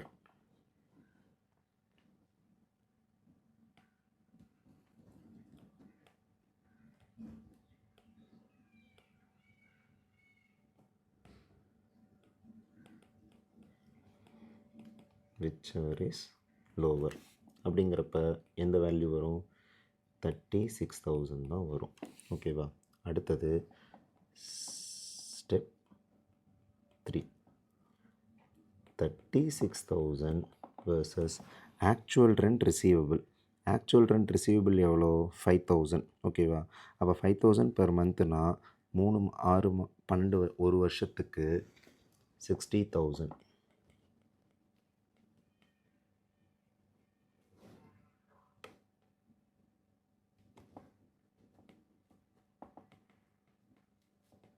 whichever is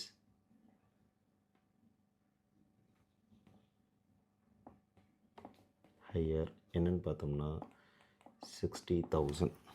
ஓகேவா? ஸோ ஆப்வியஸ்லி ஓகேவா ஸ்டெப் 1ஓட வேல்யூ முடிஞ்சுது. ஐ மீன் நோட்டோட வேல்யூ முடிஞ்சுது. 60,000 less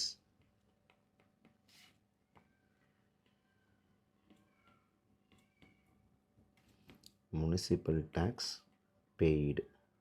ஓகேவா? இன்னும் நல்லா புரிஞ்சுக்கணும் ஓகேவா. முனிசிபல் டேக்ஸ் எதுக்கு அலௌடு கிடையாது, செல்ஃப் ஆக்குபைடு ப்ராப்பர்ட்டிக்கு அலௌடு கிடையாது, பட் லெட் அவுட்டுக்கு அலௌடு. பட் அதுலேயும் இன்னொரு கண்டிஷன், முனிசிபல் டேக்ஸ் பே பண்ணியிருந்தால் மட்டும்தான் அலோவ் பண்ண முடியும், பே பண்ணலன்னா அலோவ் பண்ண முடியாது. இங்கே முனிசிபல் டேக்ஸ் பே பண்ணிட்டாங்களா? Yeah, municipal tax at 11% of municipal value was paid during the இயர்னு சம்பளம் தெளிவாக சொல்லியிருக்காங்க ஓகேவா. அப்போ முனிசிபல் டேக்ஸ் எவ்வளோ சொல்லியிருக்காங்க, 11% ஆகுது முனிசிபல் வேல்யூ. முனிசிபல் வேல்யூ எவ்வளோ, 96,000. So that's comes to 96,000 into 11% into 1/3. இது ரொம்ப ரொம்ப குரூஷியல். ஏன்னா முனிசிபல் டேக்ஸ் எதுக்கு மட்டும்தான் வரும், லெட் அவுட்டுக்கு மட்டும்தான் வரும், இதுக்கு வராது. ஸோ கால்குலேட் பண்ணி பார்த்தோம் அப்படின்னா தட்ஸ் கம்ஸ் டு 3,520. இதுக்கு வராது. So we are moving to the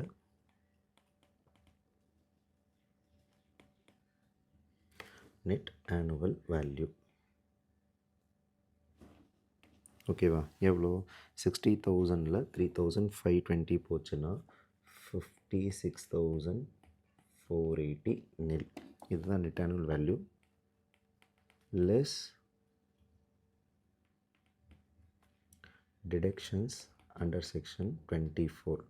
deductions என்னது, first standard deduction at 30%. Standard deduction எவ்வளோ, 56,480 into 30%. That's comes to 16,944. இதுக்கு நில்லு, ஏன்னா நெட் ஆனுவல் வேல்யூ இல்லை, அப்போ ஸ்டாண்டர்ட் டிடக்ஷன் வராது. அடுத்தது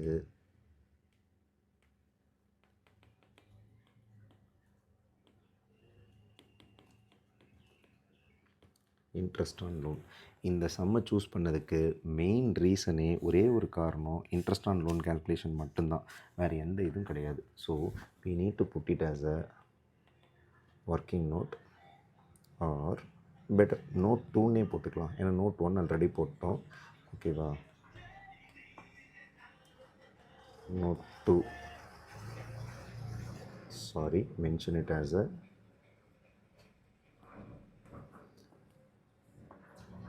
ரெஃபர் நோட் 2. அப்போ நோட் 2க்கு போவோம். ஓகே, இதில் என்ன இன்வால்வ் ஆகுதுன்னு பார்த்தோம் அப்படின்னா, கன்ஸ்ட்ரக்ஷன் ஆஃப் த ஹவுஸ் எப்போ ஸ்டார்ட் பண்ணுறாங்க, ஜூன் 2015 ஸ்டார்ட் பண்ணுறாங்க. அவர் லோன் எப்போ வாங்குறாரு, 1/7/2017 லோன் வாங்குறாரு ஓகேவா. கன்ஸ்ட்ரக்ஷன் பில்டிங்கு ஆக்சுவலாக கட்ட ஆரம்பிச்சிட்டாரு ஓகேவா, ஐ மீன் வீடு கன்ஸ்ட்ரக்ட் பண்ண ஆரம்பிச்சிட்டாரு. பட் 1/7/17 வந்து அவருக்கு அமௌண்ட் பத்தலைங்கிறதுனால மேபி லோன் போகிறாரு. எவ்வளோ போகிறாரு, ஒரு 1 lakh போகிறாருன்னு வச்சுக்கலாம் ஓகேவா. சம்பளம் கொடுத்துருக்கிறது 1 lakh ஓகேவா. பட் எப்போ ஒரு கன்ஸ்ட்ரக்ஷன் கம்ப்ளீட் பண்ணி முடிக்கிறாரு, 31/5/2020 எப்போ கம்ப்ளீட் பண்ணி முடிக்கிறாரு ஓகேவா. ஸோ ஆப்வியஸ்லி எந்த இன்ட்ரெஸ்ட்டு, அதாவது இப்போ வீடு கன்ஸ்ட்ரக்ட் பண்ணி முடித்தது பார்த்திங்க அப்படின்னா 31/5/2020, அப்போ லோன் அப்டைன் பண்ணதோ 1/7/2017. அப்போ நார்மலாக இன்ட்ரெஸ்ட் ஆன் லோன் எப்போ இருந்து கிளைம் பண்ண ஆரம்பிப்போம்னு பார்த்தீங்கன்னா, வீடு கன்ஸ்ட்ரக்ட் பண்ணி எந்த ப்ரீவியஸ் இயரில் வீடு கன்ஸ்ட்ரக்ட் பண்ணி முடிக்கிறோமோ அந்த ப்ரீவியஸ் இயர்லேருந்து தான் நம்ம வந்து ஃபுல்லாக இன்ட்ரெஸ்ட் கிளைம் பண்ண ஆரம்பிப்போம். அப்போ அந்த கன்ஸ்ட்ரக்ஷன் கம்ப்ளீட் ஆகிறதுக்கு முன்னாடி ஒரு இன்ட்ரெஸ்ட் வந்திருக்கும் இல்லையா, அந்த இன்ட்ரெஸ்ட்டு கிளைம் பண்ணாமல் போனோம் அப்படின்னா இஸ் இட் ஃபேர்? நோ. அப்போ ஆக்டே என்ன சொல்லுது, அது கிளைம் பண்ண, அது கட்டியிருக்கோம் ஓகேவா, பட் அது கிளைம் பண்ணக்கூடாதுன்னு சொன்னோம்னா அது ஃபேர் கிடையாது, அது நியாயம் இல்லை. அதனால் ஆக்டே என்ன சொல்லுது, அதை வந்து ப்ரியர் பீரியட் இன்ட்ரெஸ்ட்டுன்னு ட்ரீட் பண்ணி தனியாக வேறு விதமாக ட்ரீட் பண்ணுங்கன்னு சொல்லுது. அதை கிளைம் பண்ணிக்கலாம், பட் அதுக்கு சில வேறு கண்டிஷன்ஸ் இருக்குது ஓகேவா. ஸோ ஃபஸ்ட்டு இப்போ கரண்ட் இயரில், அதாவது எப்போ இந்த கன்ஸ்ட்ரக்ஷன் கம்ப்ளீட் ஆகுதுன்னு பார்த்தீங்கன்னா 31/5/2020 கம்ப்ளீட் ஆகுது ஓகேவா. அப்போ ப்ரியர் பீரியட், அதுக்கு முந்தின பீரியட், இப்போ எந்த வருஷத்துலேருந்து நீங்கள் இன்ட்ரெஸ்ட் கிளைம் பண்ணலான்னு பார்த்தீங்கன்னா 2021 ஃபினான்ஷியல் இயர், அதாவது எந்த ப்ரீவியஸ் இயரில் கன்ஸ்ட்ரக்ஷன் கம்ப்ளீட் ஆகுதோ அந்த ப்ரீவியஸ் இயரோட இன்ட்ரெஸ்ட்டை ஃபுல்லாக அந்த வருஷம் கிளைம் பண்ணிக்கலாம். அப்போ எதை கிளைம் பண்ணாமல் இருக்கிறோம், அந்த prior period interest with is nothing but date of லோன்லேருந்து ஓகேவா கன்ஸ்ட்ரக்ஷன் கம்ப்ளீட் ஆகிறதுக்கு முந்தின ப்ரீவியஸ் இயர் எண்டு வரைக்கும் நம்ம கிளைம் பண்ணியிருக்க மாட்டோம் ஓகேவா. பட் இந்த சம்மில் பார்த்தீங்க அப்படின்னா 31/5/2020 அப்போ நம்ம கன்ஸ்ட்ரக்ஷன் கம்ப்ளீட் ஆகுது ஓகேவா. அப்போ அந்த ப்ரீவியஸ் இயர் ஃபுல்லாத்தையும் அந்த வருஷம் நம்ம இன்ட்ரெஸ்ட்னு கிளைம் பண்ணியிருப்போம், அதாவது 2021 இன்ட்ரெஸ்ட் ஃபுல்லாத்தையும் நம்ம அந்த வருஷம் இன்ட்ரெஸ்ட்னு கிளைம் பண்ணியிருப்போம். பட் அதுக்கு முந்தின பீரியட், எந்த பீரியடு, 1/7/2017 31/3/2020 வரைக்கும் ஓகேவா? கிட்டத்தட்ட பார்த்தீங்கன்னா 17, 18, 18, 19, 19, 20 ஓகேவா? கிட்டத்தட்ட 3 வருஷம் 33 மாதம், அதாவது டோட்டலாக 33 மாதம் நம்ம வந்து அந்த பீரியடை வந்து ப்ரேயர் பீரியடுன்னு சொல்லுவோம். ஸோ ப்ரேயர் பீரியடோட நார்ம்ஸ் ஆக்டில் சொல்லியிருக்கிறது என்னென்னு பார்த்தீங்க அப்படின்னா, from the date of loan to end of the previous year, அதாவது எந்த இயர் கன்ஸ்ட்ரக்ஷன் கம்ப்ளீட் ஆன இயரோட ப்ரிசீடிங் ப்ரீவியஸ் இயரோட இயர் எண்டு தான் டு டேட். ஓகேவா? இப்போ கன்ஸ்ட்ரக்ஷன் கம்ப்ளீட் ஆனது என்றைக்கு? 31/5/2020. அதுக்கு முந்தின ப்ரிசீடிங் ப்ரீவியஸ் இயரோட எண்ட் என்ன? 31/3/2020. அப்போ எந்த பீரியட்லேருந்து எந்த பீரியட் வரைக்கும்? 1/7/2017 31/3/2020 வரைக்கும். ஓகேவா? மேபி நான் இங்கே உங்களுக்கு டீட்டெயில்டாகவே நான் இங்கே மென்ஷன் பண்ணுறேன்.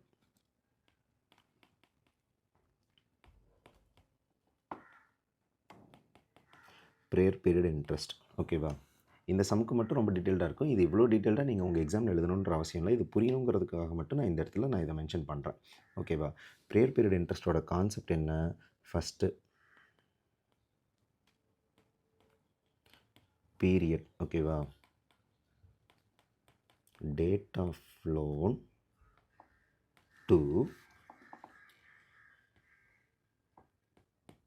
end of the previous year preceding to the construction completed. Construction complete ஆனதுக்கு முந்தின ப்ரீவியஸ் இயரோட எண்டு. ஓகேவா? அப்போ டேட் ஆஃப் லோன் என்ன? 1/7/2017 டு கன்ஸ்ட்ரக்ஷன் கம்ப்ளீட் ஆனது என்றைக்கு? 31/5/2020. அதுக்கு முன்னாடி ப்ரீவியஸ் இயரோட இயர் எண்ட் என்ன? 31/3/2020. அப்போ இதுதான் உங்களோட ப்ரேயர் பீரியட். கிட்டத்தட்ட பார்த்தீங்க அப்படின்னா 33 மந்த்ஸ் வரும். கரெக்டானு பாருங்கள், செக் பண்ணிக்கோங்க. 17, 18, 18, 19, 19, 20 3 இயர்ஸு. 3 இயர்ஸில் ஃபஸ்ட்டு 3 மாதம் இல்லை, கால்குலேட் பண்ணி பார்த்தீங்கன்னா 33 மந்த்ஸ் வரும். ஓகேவா? இதுதான் ப்ரேயர் பீரியட் இன்ட்ரெஸ்ட். ஓகேவா? இப்போ இந்த ப்ரேயர் பீரியட் இன்ட்ரெஸ்ட்டை ப்ரொவிஷன் படி எப்படி கிளைம் பண்ணலான்னு சொல்கிறாங்கன்னா, ப்ரேயர் பீரியடுக்கு உண்டான இன்ட்ரெஸ்ட்டை ஃபஸ்ட்டு கால்குலேட் பண்ணிக்கோங்க. அது என்ன அமௌண்ட் வருதோ அதை 5 ஈக்குவல் ஆனுவல் இன்ஸ்டால்மெண்ட்ஸாக நீங்கள் கிளைம் பண்ணிக்கோங்கன்னு சொல்கிறாங்க. ஸோ ஃபஸ்ட்டு இதுக்கு உண்டான இன்ட்ரெஸ்ட்டை நம்ம கால்குலேட் பண்ணலாம். ஓகேவா? எவ்வளோ லோனு? First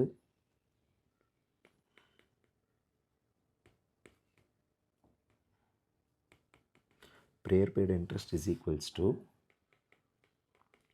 1 lakh loan. ஓகேவா? ரேட் ஆஃப் இன்ட்ரெஸ்ட் எவ்வளோ சொல்லியிருக்கிறாங்க? Into 12% per annum. ஓகேவா? இன்ட்டு நமக்கு எத்தனை மாதம் தேவைப்படுது? 33 மந்த்ஸ் தேவைப்படுது. அப்போ 12% பெர் ஆனம் டிவைடட் பை 12 போட்டிங்கன்னா 1 மந்த்துக்கு உண்டான இன்ட்ரெஸ்ட் கிடைக்கும். இன்ட்டு 33 போட்டிங்கன்னா 33 மந்த்ஸுக்கு உண்டான இன்ட்ரெஸ்ட் கிடைக்கும். That's refers to ₹33,000. கரெக்டாக? ரைட்டா? ஸோ ப்ரேயர் பீரியட் இன்ட்ரெஸ்ட் எவ்வளோ? 33,000. ஓகேவா? இந்த 33,000 எவ்வளோ எப்படி கிளைம் பண்ணலான்னு சொல்லியிருக்கிறாங்க? ஒரு வருஷத்துக்கும் 5 வருஷமாக கிளைம் பண்ணிக்கலாம். டிவைடட் பை 5 போட்டு என்ன அமௌண்ட் வருதோ அதை தான் ஒரு வருஷம் கிளைம் பண்ணணும். ஓகேவா? ஃபார் எக்ஸாம்பிள் இது எந்த வருஷம்? இந்த ப்ரேயர் பீரியட் இன்ட்ரெஸ்ட்டுங்கிறது எந்த வருஷத்துக்கு உண்டானதோ, அதாவது ஃபார் எக்ஸாம்பிள் இங்கே 31/3/2020. அப்போ 20 வரைக்கும் உண்டான ப்ரேயர் பீரியட் இன்ட்ரெஸ்ட் தான் நம்ம அடுத்த 5 வருஷத்துக்கு நம்ம கிளைம் பண்ணணும். That's refers to prayer period interest.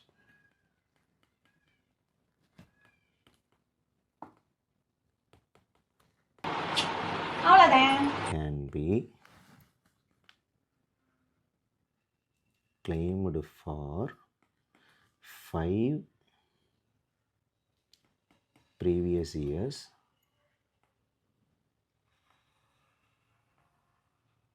from 2020-21, 21-22, 22-23, 23-24 and 24-25. So obviously ஓகேவா, இந்த 5 ப்ரீவியஸ் இயருக்கும் நம்ம கிளைம் பண்ணலாம். ஓகேவா? இந்த 5 ப்ரீவியஸ் இயரோடு முடிஞ்சிடும். ஏன்னா 5 தானே ஈக்குவல் தானே. ஸோ 33,000ல் டிவைடட் பை 5 போட்டோம்னா நமக்கு எவ்வளோ வரும்? 6,600 வரும். ஓகேவா? இந்த வருஷம் ஒரு 6,600, இந்த வருஷம் 6,600, இந்த வருஷம் 6,600, இந்த வருஷம் 6,600, கடைசி 6,600 இங்கே கிளைம் பண்ணோம்னா முடிஞ்சுது. ஓகேவா? இப்போ நம்ம எந்த ப்ரீவியஸ் இயரில் இருக்கிறோம்? 24-25ல் தான் இருக்கிறோம். ஸோ நமக்கு இது எலிஜிபிள் தான், நம்ம தாராளமாக இதை கிளைம் பண்ணிக்கலாம். ஓகேவா?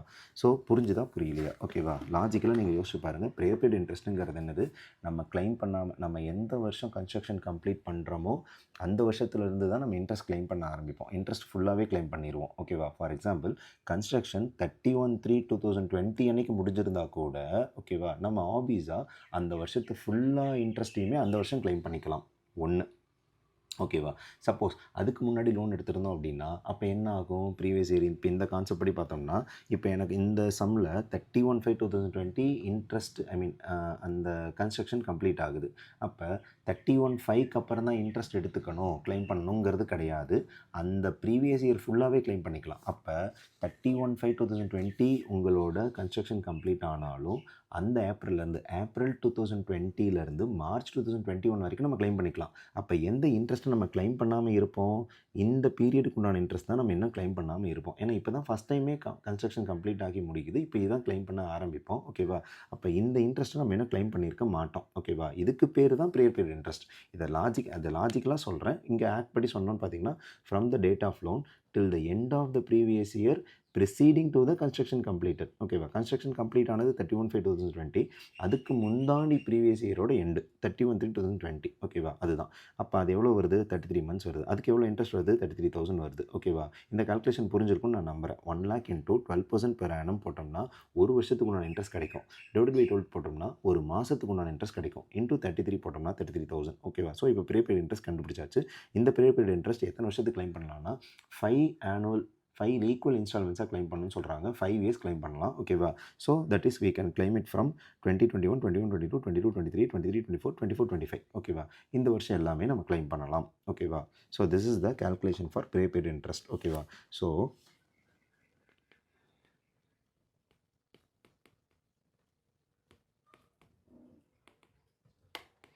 prepaid interest for previous year 24-25 is equals to 6,600.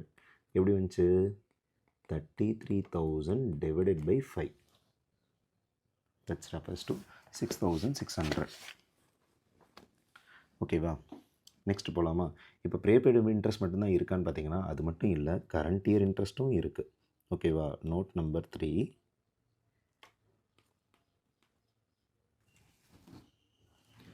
Current year interest.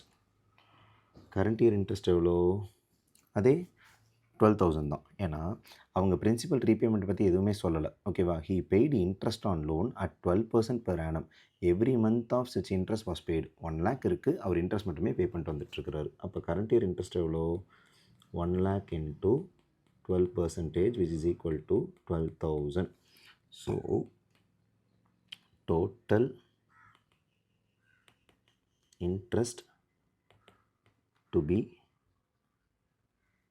claimed equal to 18,600. கரெக்டாக? எப்படி வந்துச்சு?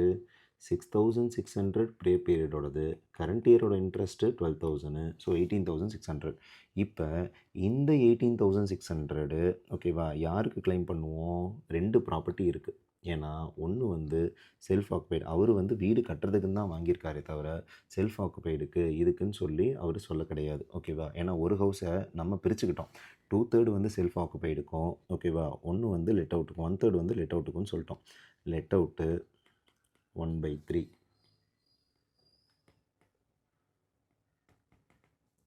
Self occupied 2/3.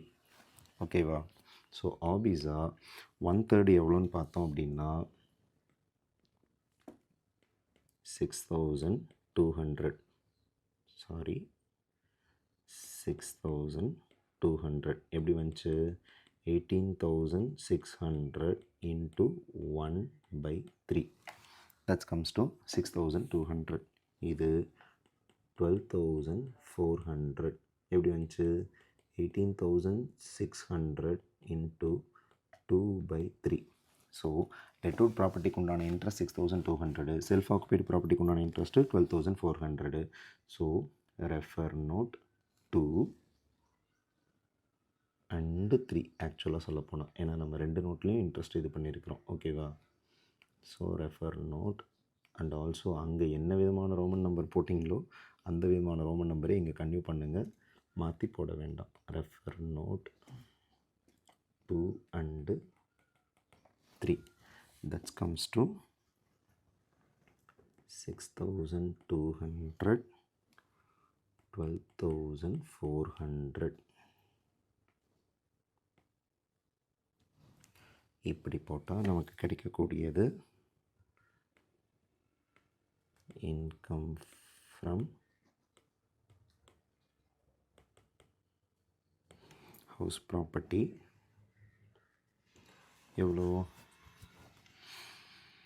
33,336, 12,400 negative, obviously. So income from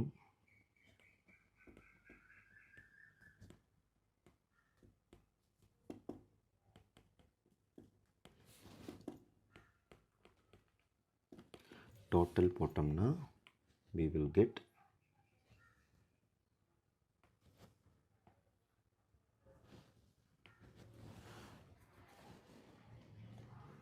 20,936. இதுதான் income from house property for 2 ப்ராப்பர்ட்டிக்கும் சேர்த்து ஒரு ப்ராப்பர்ட்டிக்கு இல்லை. ஏன்னா ஒரு ப்ராப்பர்ட்டியோட லாஸ் எடுத்து இன்னொரு ப்ராப்பர்ட்டியில் செட் ஆஃப் பண்ணிக்கிட்டோம். ஓகேவா? ரைட்.